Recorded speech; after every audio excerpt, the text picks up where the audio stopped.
Welcome back to Continuous Profiling. In our previous episodes, we introduced continuous profiling and explored the profiling interface.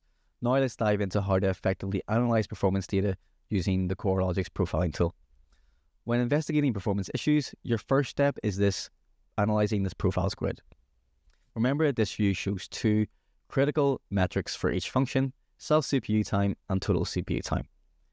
Self-CPU time represents the total amount of CPU spent exclusively within that function, not including the function it calls.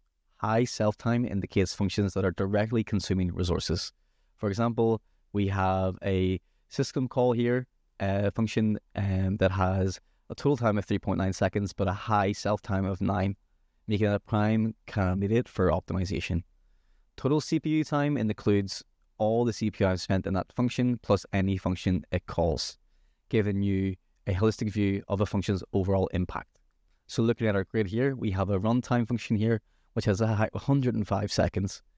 That's of total CPU time, but 0 self-time, meaning the functions that it's calling are responsible for the consumption rather than the function itself.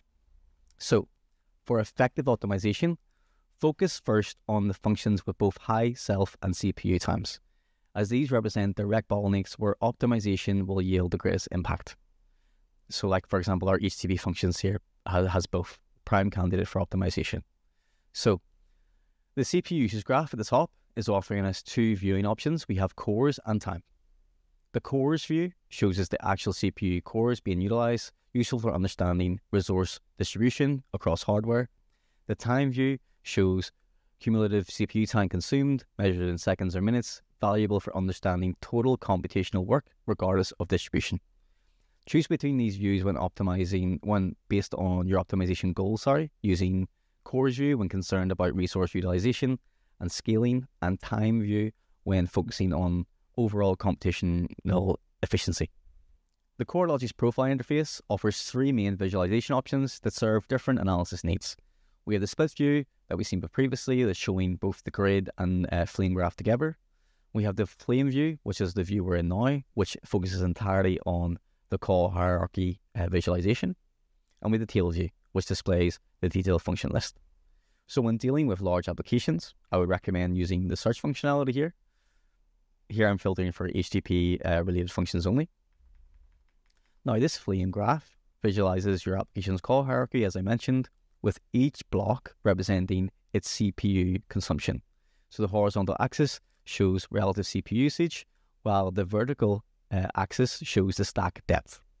So when hover over blocks, you can see details like in this example, the sys we have a total CPU time of nearly 14 seconds and a low self time 0 seconds. This indicates that the function's operations consume significant resources through its children.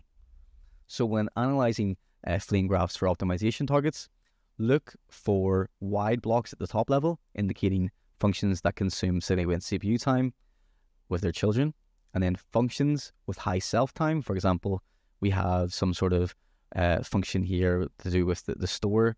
It's got a self-time of 7.45 seconds, indicating that that function needs to be looked at. So also look for unexpectedly deep call stacks that might indicate excessive function calls. So let's apply kind of these concepts here within a practical example. So let's just do HTTP again here. So this is showing us all of our HTTP related functions that are consuming significant resources.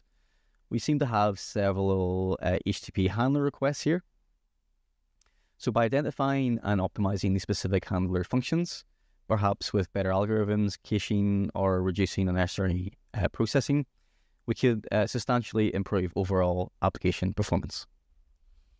So remember, the continuous profiling allows you to compare performance before and after changes, so you can verify your optimizations and ensure you haven't introduced any new bottlenecks elsewhere. It's very powerful.